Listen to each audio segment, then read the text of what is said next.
Imagina a seguinte cena. Uma manhã de segunda-feira, um elevador de prédio comercial completamente lotado.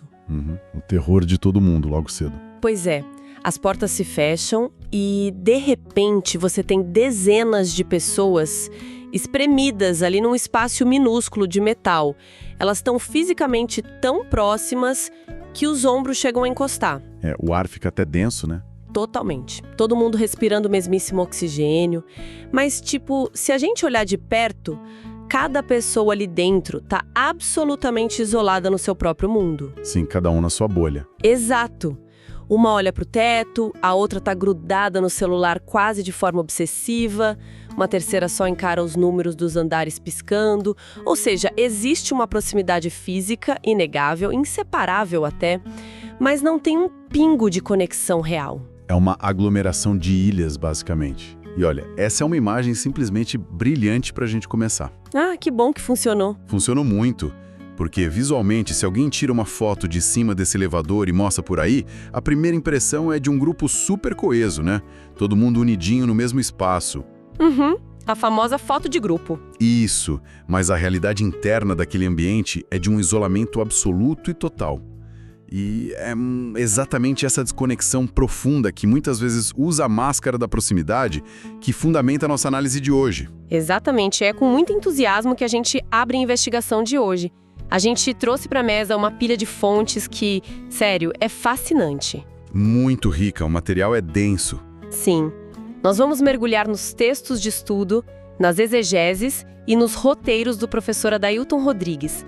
E a grande missão desse nosso mergulho profundo é desconstruir uma ideia que é muito comum na nossa sociedade, sabe? E investigar uma tese central dele que é bem provocativa. Muito provocativa. A tese que percorre todo o material do autor é a seguinte, e prestem atenção nisso, a tese é: unidade não é convivência, é alinhamento espiritual. É um ponto de partida excelente. O material que a gente está analisando foca muito especificamente na interpretação de um texto milenar, que é o Salmo 133.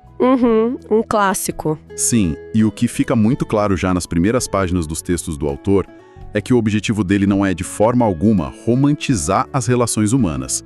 Muito pelo contrário. Ele bate de frente com essa romantização. Ele bate forte. Ele usa esses escritos antigos para expor o que ele mesmo chama de uma verdade incômoda. E que verdade seria essa, trocando em miúdos? A premissa central de toda a arquitetura do argumento é que a divindade, segundo esses textos sagrados, não se move em ambientes de mera aparência. Ou seja, Deus não entra no nosso elevador lotado. Exato. A exigência para que haja uma manifestação real do sagrado não é a proximidade física, como a do elevador, mas sim um alinhamento interno e espiritual muito, muito rigoroso. Ok, vamos desvendar isso?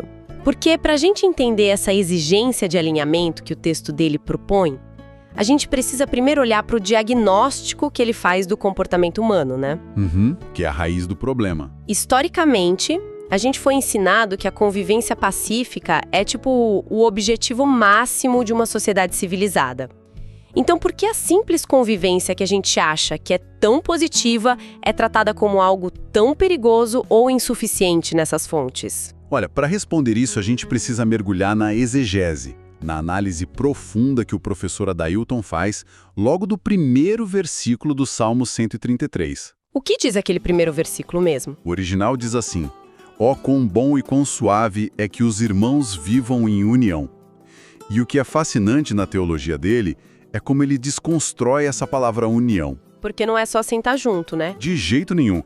Ele argumenta que união nesse contexto antigo não significa sentar lado a lado no banco de uma congregação ou ficar numa sala de reuniões só concordando com a cabeça. Tá, então é sobre o quê? É sobre a harmonia de propósitos.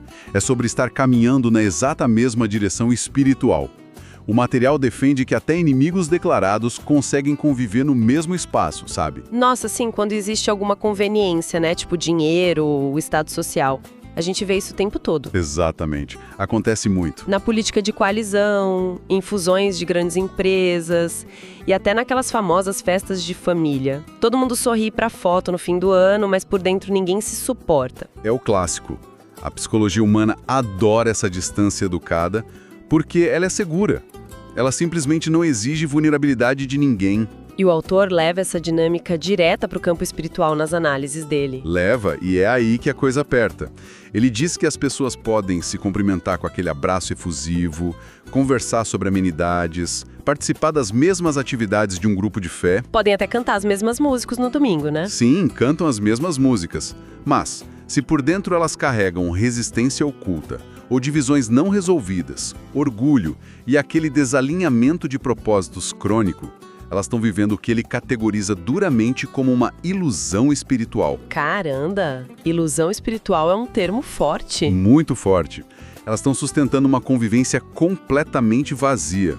E o que o texto aponta como o erro mais grave de todos é que elas estão chamando essa casca vazia de espiritualidade. Mas espera aí, deixa eu fazer o papel de advogada do diabo aqui. Porque essa ideia bate muito de frente com a forma como a gente opera no dia a dia. Pode falar. Imagina que a intenção da pessoa seja genuinamente evitar um desastre. Digamos que tem diferenças super reais e profundas entre duas pessoas num grupo. Aí elas engolem o orgulho, tentam conviver pacificamente, evitam brigas e mantêm a educação. O famoso engolir sapo para manter a paz. Isso.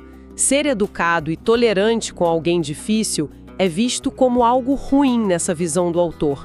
Isso não seria um primeiro passo ótimo, muito melhor do que um conflito que destrói o ambiente todo? Olha, esse é um questionamento super natural para a nossa mentalidade de hoje em dia. Nós fomos treinados a vida toda para valorizar a tolerância acima de qualquer coisa. Exato, o civilizado é tolerar. Mas o contraponto que o material estudado oferece é incisivo e separa bem as coisas. O problema, segundo o professor Adailton, não é a tentativa de paz civil no trabalho ou a educação básica. Ah, entendi. Ele não tá mandando o pessoal sair brigando por aí. De forma alguma. O grande problema, a verdadeira armadilha que ele aponta, é a hipocrisia de pegar essa convivência vazia ou essa mera tolerância educada e colar nela um rótulo de unidade espiritual aprovada por Deus. Nossa, colar um rótulo de algo divino numa coisa que é só, tipo, etiqueta social. Exato. Os textos afirmam de forma categórica que a presença divina é bloqueada quando as pessoas insistem em manter relações baseadas em falsidade, achando que Deus não percebe a diferença. Ou seja, a boa educação até disfarça a ferida social, mas na visão dele, ela nunca vai curar a divisão espiritual. Perfeito. O problema não é a diplomacia. O problema é colocar uma etiqueta dourada de comunhão perfeita naquilo que, no fundo, é só uma tolerância fria. Aqui a coisa fica realmente interessante, porque as fontes que a gente está lendo trazem à tona uma contradição fascinante do ser humano. Qual parte te chamou mais atenção? Aquela onde os textos apontam que as pessoas querem desesperadamente a bênção, né? Querem o resultado positivo, a intervenção divina, mas elas recusam de pé junto fazer o ajuste necessário para que isso aconteça. Sim, o paradoxo de querer a glória sem pagar o preço. Exato. Elas querem a presença divina, mas fazem questão de manter o próprio ego e o orgulho intactos no meio do processo. É tipo a mentalidade de um atleta, sabe? Como assim? Imagina um atleta que quer muito o prêmio da corrida. Ele quer a medalha de ouro no peito, quer subir no pódio, tirar foto pro jornal, ouvir o aplauso da galera. Mas não quer acordar às 5 da manhã para treinar. Isso. Se recusa a colocar o tênis e ir suar na pista de treinamento no frio. Ele quer a glória absoluta, mas rejeita a disciplina. E se essa é a natureza humana de querer o prêmio sem o suor, como é que o texto propõe que a gente entenda a gravidade disso? É aí que o autor destrincha o segundo versículo do Salmo 133 para ilustrar essa gravidade. O texto antigo compara essa unidade verdadeira com um óleo precioso derramado sobre a cabeça de Arão. Que era o sumo sacerdote na época, né? Exatamente. E para a gente entender o impacto disso para a nossa análise, a gente precisa olhar para o contexto histórico que ele traz. Esse óleo não era um azeite de cozinha comum. Não dava para comprar no mercado da esquina. Tinha um aroma inconfundível. Era usado exclusivamente para consagrar aquilo que era separado para o sagrado. Uma marca muito clara de separação. Isso. A descida desse óleo denso pela cabeça e pela barba do sacerdote representava a unção. representava o peso da responsabilidade e a presença real e tangível da divindade. E onde entra a conexão com o orgulho que a gente estava falando? Aí vem o golpe principal do argumento do professor Adailton. Essa unção, com todo o peso que ela tem, simplesmente não desce onde há divisão. O óleo precioso requer obrigatoriamente a calha limpa da unidade para poder fluir. Sabe, eu estava lendo essa parte das notas sobre o óleo fluindo ou não fluindo e me veio uma imagem muito clara na cabeça, uma imagem bem mundana para tentar traduzir isso. Manda ver. Eu pensei num sistema de encanamento de uma casa antiga. Imagina que a pessoa tem uma torneira no quintal e ela tá precisando desesperadamente de água. Tá lá torrando no sol, precisando da água. Isso, ela vai lá e abre a torneira o quanto quiser. Gira a válvula até o fim com toda a força. Isso seria o equivalente, na análise do autor, a uma pessoa que ora fervorosamente, pede, participa de todos os rituais. Canta mais alto que todo mundo na reunião. Sim, faz todo o movimento mecânico por fora perfeitamente.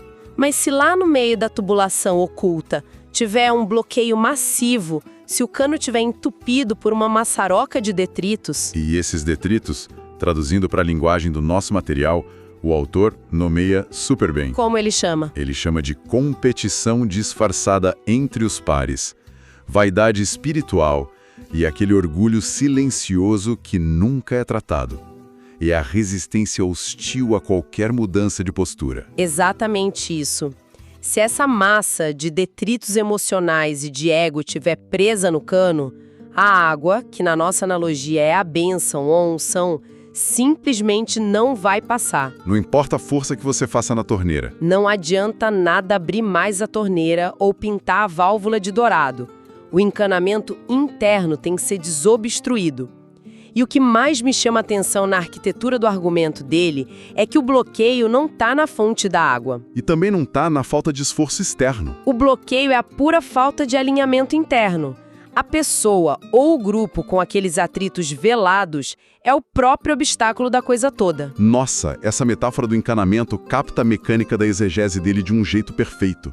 O material argumenta que a frustração crônica de muita gente na jornada de fé vem de um erro brutal de diagnóstico. Porque a pessoa acha que o problema é o cano do vizinho, né? Exato. Elas sofrem achando que o problema é externo.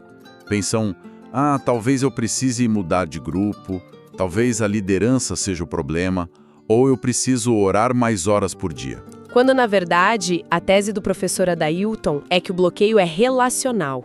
É puramente interno. Ele escreve isso de forma bem direta, quase confrontadora. Tem uma frase que, para mim, resume a obra. Ele diz: a verdade que ninguém quer ouvir é que você não está esperando Deus agir. Deus está esperando você se alinhar. Uau, isso bate forte. Não é só uma mudança de perspectiva, é uma inversão completa de responsabilidade, não acha? Com certeza. Tira a pessoa da zona de conforto. Em vez de ficar sentada numa sala de espera cósmica, aguardando que uma mágica aconteça, a pessoa é chamada para uma ação corretiva, imediata e dolorosa.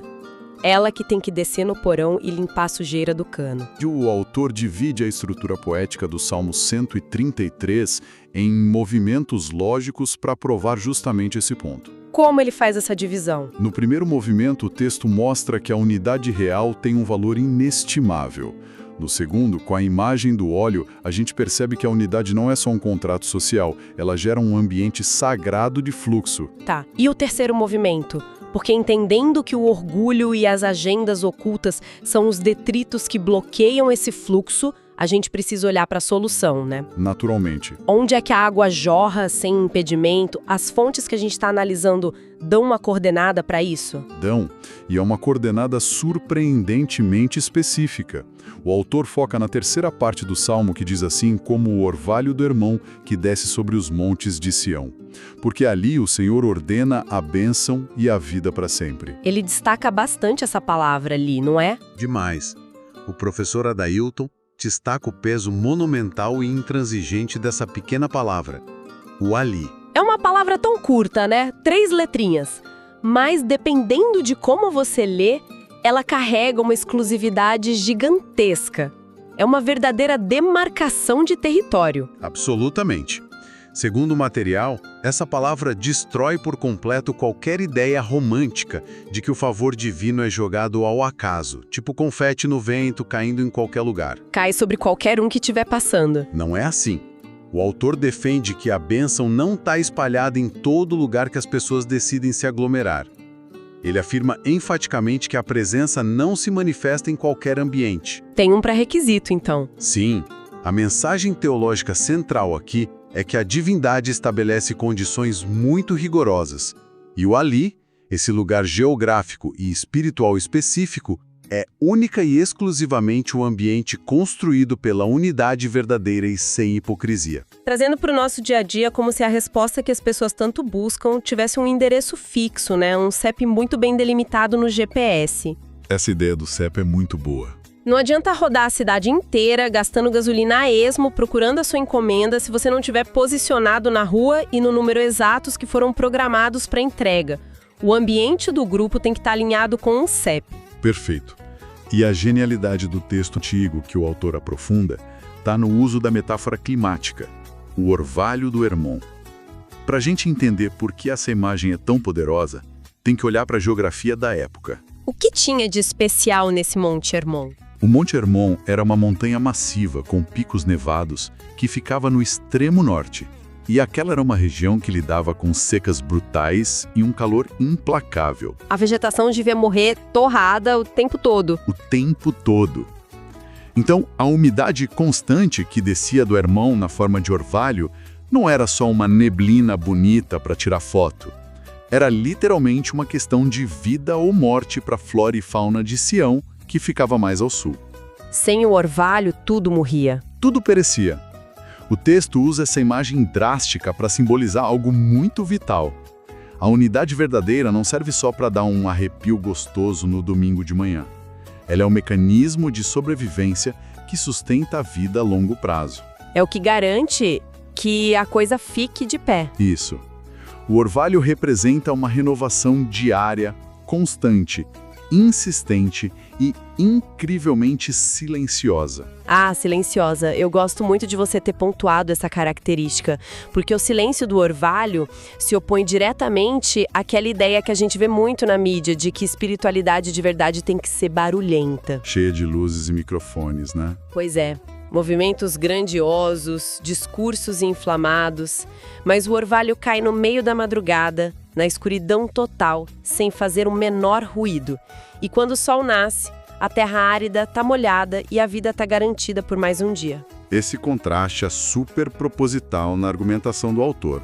Enquanto a convivência de aparência gera muito movimento externo e ruído, gente correndo de um lado para o outro, reuniões intermináveis, a unidade verdadeira é silenciosa. E baseada na renúncia interna, como a gente viu. Exato.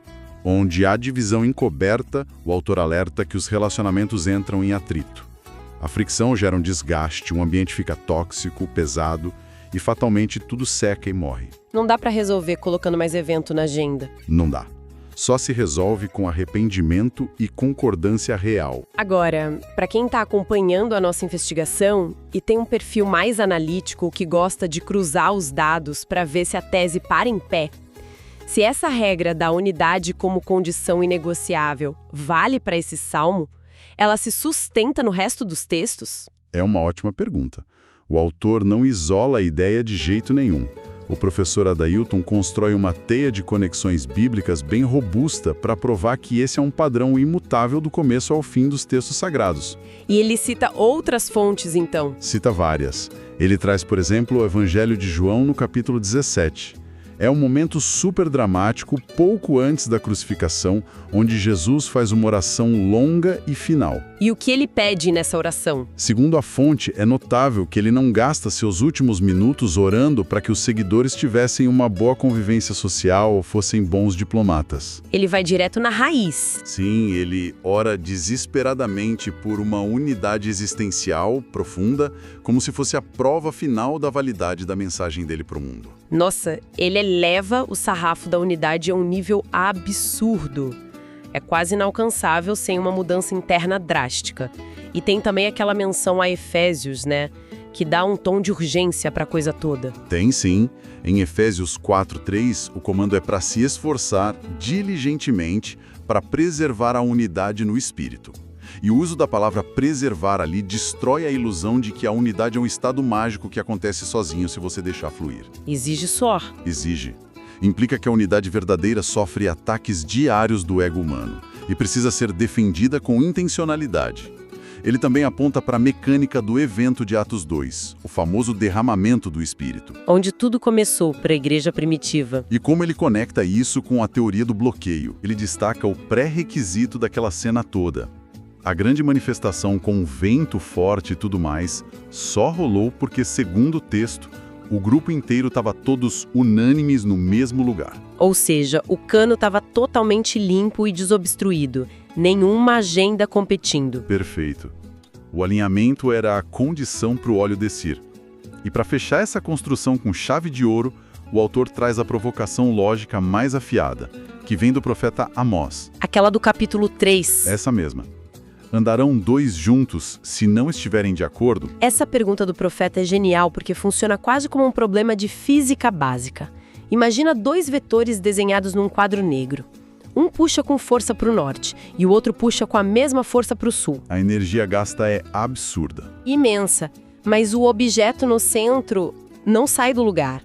Como você vai caminhar junto com alguém se as motivações ocultas e o coração estão apontando para direções opostas? A física relacional diz que uma hora a corda arrebenta. Ou vocês ficam estagnados só fingindo que estão andando. É exatamente essa a conclusão sintética de todo o material. A divindade não caminha em direção ao desalinhamento. Ponto. Onde tem só tolerância protocolar, mas falta alinhamento real, vai ter bloqueio, frustração e estagnação. Mesmo que a maquiagem das aparências engane quem está vendo de fora. Bom, nós cobrimos um terreno super vasto e profundo hoje. E bem desafiador. Muito. Recapitulando a nossa trajetória fascinante. Começamos desarmando a armadilha confortável de confundir educação social com unidade espiritual. Depois, a gente desceu para o porão para encarar nosso encanamento entupido. O diagnóstico doloroso do ego. Sim, percebendo que a vaidade e as agendas não ditas são os grandes detritos que bloqueiam o fluxo. Não importa o nosso esforço externo. Vimos a importância de sobrevivência do orvalho, do Monte Hermon, e chegamos no princípio inegociável do Ali. O CEP fixo de onde o fluxo contínuo acontece. Exato. O ambiente do alinhamento genuíno que as fontes históricas comprovam. É uma jornada intelectual e moral que arranca o leitor daquela visão rasa das relações e joga direto na raiz crua da intenção do coração. Não aceita meio termo nenhum. Sem dúvida. E para nossa audiência que se viu provocada por essa análise cirúrgica, o autor tem canais diretos de comunicação.